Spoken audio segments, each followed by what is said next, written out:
মাসব্যাপী সরকার এবং জেলা প্রশাসনের পক্ষ থেকে আমরা নানাবিধ কর্মসূচি গ্রহণ করেছি, সেটি চলমান রয়েছে।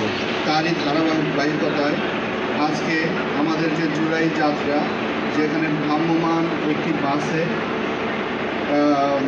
চিত্র প্রদর্শনী করা হবে এবং এই বাস যে সমস্ত উপজেলাতে যাবে, যে সমস্ত স্থানে যাবে, সেখানে চিত্রাঙ্কন প্রতিযোগিতা, গ্রাফিতি সহ নাটক প্রতিযোগিতা এগুলো তারা করবে এবং এই প্রতিযোগিতাগুলোর যে ফলাফল এবং যে চিত্রকর্ম সেগুলো আমরা আবার সংরক্ষণ করব, যেটি আমরা 5ই আগস্টে সেই আমাদের যে দিবস, আমাদের 5ই আগস্টের যে জাতীয় দিবস, সেখানে আমরা সেগুলো মেলে ধরব।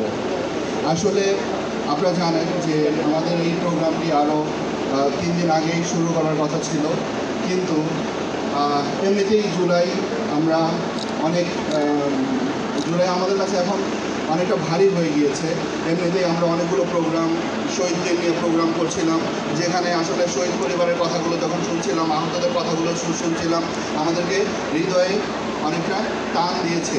আমাদের হৃদয়ে সেই তাদের যে ব্যাকুতিগুলো সেগুলো আমাদেরকে আহত করেছে। এর মধ্যেই আপনারা জানেন যে মাইলস্টোন স্কুল অ্যান্ড কলেজে যে ঘটনাটি ঘটলো, সেগুলো আসলে আমাদেরকে বাকরুদ্ধ করে দিয়েছে। আমরা সেই কারণে আমাদের এই জুলাইয়ের এই প্রোগ্রামটি আমাদেরকে 3 দিন পেছাতে হয়েছে। পেছানোর পর আজকে আমরা শনিবার এটি আমরা উদ্বোধন করতে যাচ্ছি।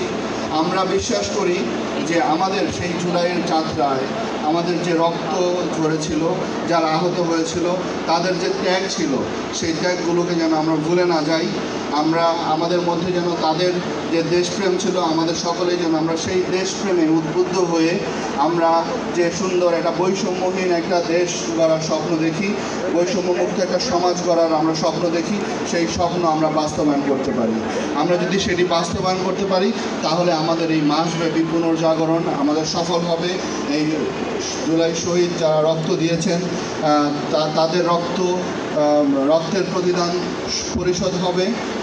আর যারা আহত হয়েছেন, তাদের সেই আহতদের যে বেদনা, সেটি একটি নিরাপদ স্থান পাবে, যে একটা সুন্দর সমাজ প্রতিষ্ঠার মাধ্যমে আমরা